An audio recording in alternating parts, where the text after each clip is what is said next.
அர்த்தமுள்ள வாழ்வு என்ற நிகழ்ச்சியின் மூலமாக உங்களை மறுபடியும் சந்திப்பதில் நான் பெருமகிழ்ச்சி அடைகிறேன். சில வாரங்களாக ஆண்டவர் நம்முடைய தனிப்பட்ட வாழ்க்கையிலே எப்படி இடைப்படுவார், எப்படி ஆசீர்வதிப்பார் என்றெல்லாம் பகிர்ந்து கொண்டு வருகிறேன். பரிசுத்த ஆவி நமக்கு ஆவிக்குரிய வாழ்க்கைக்குத்தான் கொடுக்கப்படும் என்றெல்லாம் எண்ணிக்கொண்டிருக்கலாம். ஆனாலும் பரிசுத்த ஆவியானவர் நமக்கு பரிசுத்த ஆவியின் மூலமாக உலகத்துக்குரிய காரியங்களுக்காகவும் அதை நமக்கு கொடுத்து தொழிலே வளர்ச்சி அடைய நம்மை பக்குவப்படுத்துவார். இதை நாம் யாத்ராகமம் 31வது அதிகாரம் வசனங்கள் 1 முதல் 5 வரை பார்ப்போமானால், பின்னும் கர்த்தர் மோசேயை நோக்கி, நான் யூதாவின் கோத்திரத்தில் ஊருடைய மகனாகிய உரியின் குமாரன் பெசலேயலை பெயர் சொல்லி அழைத்து, வினோதமான வேலைகளை அவன் யோசித்து செய்கிறதற்கும், பொன்னிலும் வெள்ளியிலும் வெண்கலத்திலும் வேலை செய்கிறதற்கும், இரத்தனங்களை முத்திரை வெட்டாக வெட்டி பதிக்கிறதற்கும், மரத்தில் சித்திர வேலைகளை செய்கிறதற்கும், மற்றும் சகலவித வேலைகளை யூகித்து செய்கிறதற்கும் வேண்டிய ஞானமும் புத்தியும் அறிவும் அவனுக்கு உண்டாக அவனை தேவ ஆவியினாலே நிரப்பினேன். கர்த்தருடைய பிள்ளைகளே, தேவ ஆவி நமக்கு உலகத்துக்குரிய வேலைகளை செய்வதற்காகவும் கொடுக்கப்படுகிறது. அப்படியாக கொடுக்கப்படும்போது அதை நாம் பயன்படுத்தி ஆண்டவரை மகிமைப்படுத்த கடன்பட்டவர்களாய் இருக்கிறோம். போன வாரத்திலே நான் எப்படி என்னுடைய முதலாவது ஆர்டரை என்னுடைய கம்பெனிக்காக ஹெவி வெஹிக்கிள் ஃபேக்டரியிலிருந்து பெற்றுக்கொண்டேன் என்பதை குறித்து உங்களிடத்தில் பகிர்ந்து கொண்டேன். இந்த வாரம் நான் அடுத்த ஆர்டர்களை எப்படி பெற்றுக்கொண்டேன் என்பதையும் ஆண்டவர் எப்படி எனக்கு உதவி செய்தார் என்பதை குறித்தும் பகிர்ந்து கொள்ள வாஞ்சிக்கிறேன். முதலாவது ஆர்டரை பெற்றுக்கொள்ளும்போது ஒரு 2 லட்சம் ரூபாய் உள்ள ஒரு ஏர் கம்ப்ரஸரை பெற்றுக்கொள்ள எனக்கு அவ்வளவு தடைகள் இருந்தது. கடன் கொடுக்க எவரும் முற்படவில்லை. பைப்புகளுக்கும் ஃபிட்டிங்ஸுகளுக்கும் வால்வுகளுக்கும் கடன் கொடுக்க முன்வந்தார்களே தவிர இந்த கம்ப்ரஸருக்கு யார் முன்வரவில்லை. ஆண்டவர் கடைசியாக ஒரு நிறுவனத்தின் இருதயத்தை தொட்டது நிமித்தம் அந்த நிறுவனம் முன்வந்து எனக்கு கடன் கொடுத்ததினாலே அந்த முதலாவது ஆர்டரை ஹெவி வெஹிக்கிள் ஃபேக்டரியிலிருந்து புக் செய்ய எனக்கு ஒரு வாய்ப்பு கிடைத்தது. அதன் பிறகு அட்வான்ஸை பெற்றுக்கொள்ள வேண்டுமென்றால் அதற்கு பேங்க் கேரண்டி, பேங்க்கினுடைய உறுதி நாம் கொடுக்க வேண்டியிருக்கும். அதற்கு வங்கிகள் நம்முடைய ஏதாவது ஒரு நிலத்தையோ வீட்டையோ அவர்களுக்கு கொடுத்தால் அதன் பேரில் அவர்கள் ஒரு பேங்க் கேரண்டி கொடுப்பார்கள். அப்படியாக என்னுடைய ஒரே ஒரு தகப்பனார் கொடுத்த வீட்டை நான் கொடுத்து ஒரு 5 லட்சத்துக்கு பேங்க் கேரண்டியை பெற்றுக்கொள்ள எத்தனித்து கொண்டிருக்கும் போது அவர்கள் பல அட்டவணைகளை கேட்டார்கள், ஸ்டேட்மெண்ட்ஸ். என்னுடைய ஆடிட்டர் அதெல்லாம் எனக்கு செய்ய இயலாது, நீ வேறு யாரிடமாவது சென்று அதை பெற்றுக்கொள் என்று சொன்னபோது என்னுடைய நண்பர்களிடம் அணுகினேன். அவர்களுடைய ஆடிட்டரை எனக்கு அறிமுகப்படுத்தினார்கள். அவர் எனக்கு நல்ல முறையில் அதெல்லாம் செய்து கொடுத்தார். ஆனால் ஆண்டவர் அவர் மூலமாக எனக்கு ஒரு பெரிய வழிவாசல்களை திறந்து கொடுத்தார். நான் என்னுடைய நிறுவனத்தை ஆரம்பித்தது 1992. Late 80s or early 20s 90s, early 80s, late 80s or early 90s. 1990 அரசாங்கம் ஒரு உற்பத்தி திறனை பெருக்குவதற்காக மேனுஃபேக்சரிங் செக்டார் நாம் எதையாவது உற்பத்தி செய்தால் அவர்களுக்கு ஒரு 30% வருமானத்திலே ஒரு சலுகையை அனுமதிக்கலாம் என்கிற ஒரு சட்டத்தை பிறப்பித்திருந்தார்கள். அது என்னுடைய ஆடிட்டருக்கு தெரியாமல் இருந்தது. இந்த ஆடிட்டர் அதை எனக்கு தெரிவித்து, உன்னுடைய ஆடிட்டரில் இதை பகிர்ந்து கொள்ளப்பா, நீ உன்னுடைய முதலாவது பேலன்ஸ் ஷீட்டை சமர்ப்பிக்கும்போது அந்த சலுகையை பெற்றுக்கொண்டு சமர்ப்பி என்று சொன்ன விதமாக சமர்ப்பித்த போது அதனால் கிடைத்த லாபம் ஒட்டுமொத்த காலமாக அது 10 வருடங்களுக்கு உபயோகப்படுத்தி கொள்ளலாம். அப்படியாக பார்க்கும்போது பல கோடிகளை ஆண்டவர் எனக்கு சம்பாதிக்க அனுமதித்தார். அதாவது வருமானத்துறையிலே அரசாங்கம் கொடுக்கும் சலுகையினாலே அத்தனை பெரிய ஒரு வாய்ப்பை இந்த ஆடிட்டர் மூலமாக எனக்கு வெளிப்படுத்தி 10 வருடங்களில் அதை சம்பாதிக்க எனக்கு ஒரு வாய்ப்பை ஆண்டவர் கொடுத்தார்.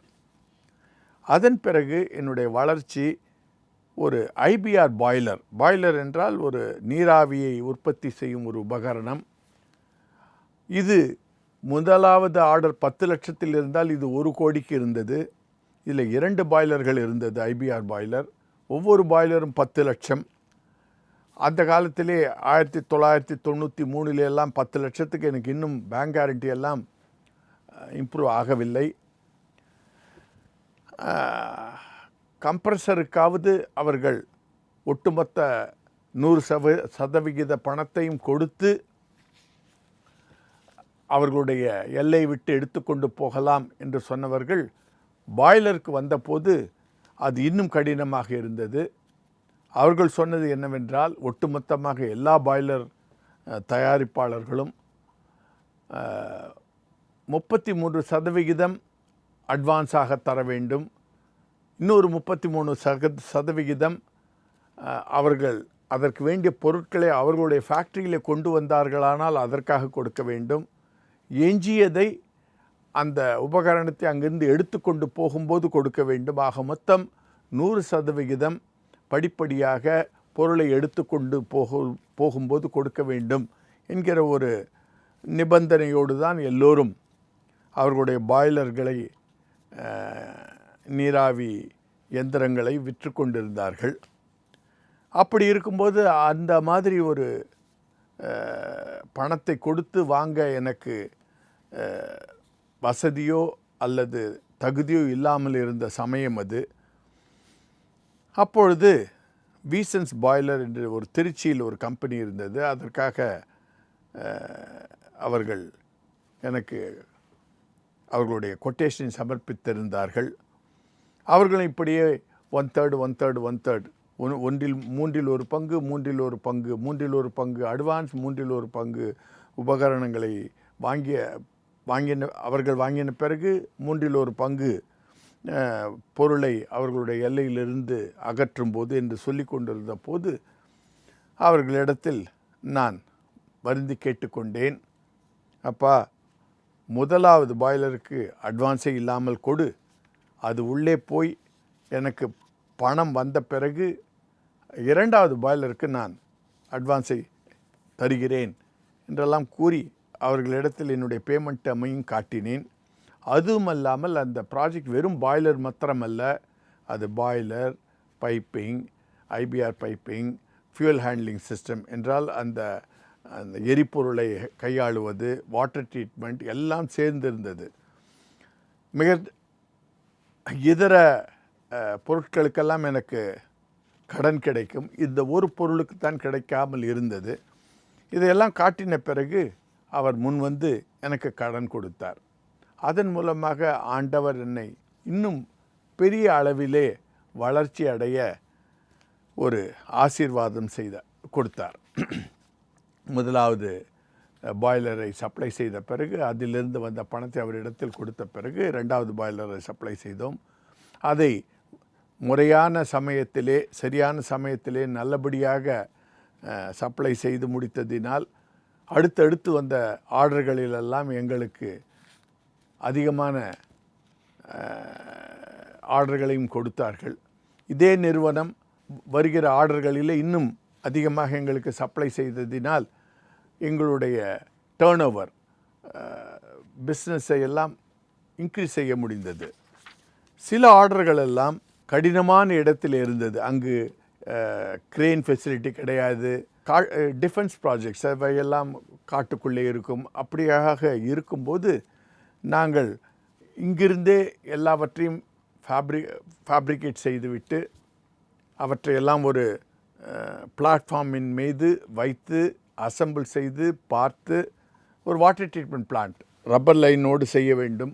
இவற்றையெல்லாம் நாம் சைட்டுக்கு கொண்டு போய் செய்தால் அங்கு அது சரியாக மேட்ச் ஆகவில்லை என்றால் வேலை துரிதமாக செய்து முடிக்க முடியாது. அப்படிப்பட்ட ஆர்டர்களை எல்லாம் சென்னையிலேயே முழுவதுமாக தயாரித்து அதை அசம்பிள் செய்து மறுபடியும் டிஸ்மேண்டில் செய்து அதற்கெல்லாம் ஒரு நம்பரை கொடுத்து ஒரு பெரிய பிளான்ட்டையே அதை லாரிகள் மூலமாக எடுத்து கொண்டு போய் அங்கு ஒரு ஃபெசிலிட்டியும் இல்லாத இடத்திலெல்லாம் அதை எரெக்ட் செய்து நல்லபடியாக முடித்து கொடுத்து எங்களுடைய டர்ன் ஓவரை இன்க்ரீஸ் செய்து கொண்டிருந்தோம். கிரேன் வசதியே இல்லாமல் இருக்கும்போது அந்த பாய்லர்களை அங்கு எரெக்ட் செய்வது சிரமமாக இருந்தது. ஆனாலும் ஆண்டவர் கொடுத்த ஞானத்தினாலே நாங்கள் இந்த டெரிக் போஸ்ட் என்று சொல்லுவார்கள், அதை நாம் அசம்பிள் செய்து அதன் மூலமாக நாம் பாய்லர்களை லாரியிலிருந்து இறக்கலாம், அதை எரெக்ட் செய்யலாம். இந்த டெரிக் போஸ்ட்டை எல்லாம் கூட நாங்கள் ஒரு லாரியிலே வைத்து எல்லா உபரி பொருட்களையும் எடுத்துக்கொண்டு போகும்போது இவற்றையெல்லாம் சேர்த்து எடுத்துக்கொண்டு போவோம். அங்கு போய் ஒரு 10-12 லாரிகளை ஒட்டுமொத்தமாக கொண்டு சென்று அந்த டெரிக் போஸ்டின் மூலமாகவே கிரேனுக்கு பதிலாக இவற்றை அதன் மூலமாக எல்லா உறுப்புகளையும் எரெக்ட் செய்யும் போதும் லாரியே விஞ்ச் மாதிரி வைத்து, எப்படி ஒரு விஞ்ச் இருந்தால் நாம் விசை கருவியின் மூலமாக அதையெல்லாம் எரெக்ட் செய்வோமோ அதையெல்லாம் லாரியின் மூலமாகவே இழுத்து நாங்கள் எல்லாம் அதை எரெக்ட் செய்து துரிதமாக செய்து வந்தோம். இதன் மூலமாக எங்களுடைய பேங்க் கேரண்டியும் 5 லட்சம் ஃபெசிலிட்டி சென்ட்ரல் பேங்க் ஆஃப் இந்தியாவில் இருந்த 5 லட்சம் பேங்க் கேரண்டி ஃபெசிலிட்டியை நான் 50 லட்சமாக ஸ்டேட் பேங்க் ஆஃப் இந்தியாவில் உயர்த்த ஒரு வாய்ப்பு வந்தது. இப்படியாக நான் உயர்த்தி கொண்டிருக்கும்போது கடவுளுடைய கிருபையினாலே சில ஆண்டுகள் கழித்து 10 கோடிக்கு ஒரு ஆர்டரை பிடிக்க ஆண்டவர் எனக்கு அருள் செய்தார். அவற்றை குறித்து வரும் வாரங்களிலே உங்களிடத்தில் பகிர்ந்து கொள்கிறேன். ஆண்டவர் வாலாக்காமல் தலையாக்குவார், கீழாக்காமல் மேலாக்குவார் என்று சொன்ன வண்ணமாக அவர் இடைப்படும் போது எல்லாருடைய மனங்களையும் இளக்கி அதை நமக்கு அனுகூலமாக்கி பல கடினமான வேலைகளையும் சுலபமாக செய்ய நமக்கு ஆலோசனைகளை வழங்குவார், ஆட்களை கொடுப்பார், ஆசீர்வதிப்பார். மறுபடியுமாக அடுத்த வாரத்தில் சந்திப்போம். நன்றி, வணக்கம். ப்ரீமெச்சூர் பேபிஸ்லேருந்து ஓல்ட் ஏஜ் பீப்புள் வரைக்கும் விசிட் பண்ணுற ஒரு இடம். அந்த அங்கிள் நம்பரை வாங்கி தரேன். அந்த அங்கிள் தான் எனக்கும் ஹெல்ப் பண்ணாரு.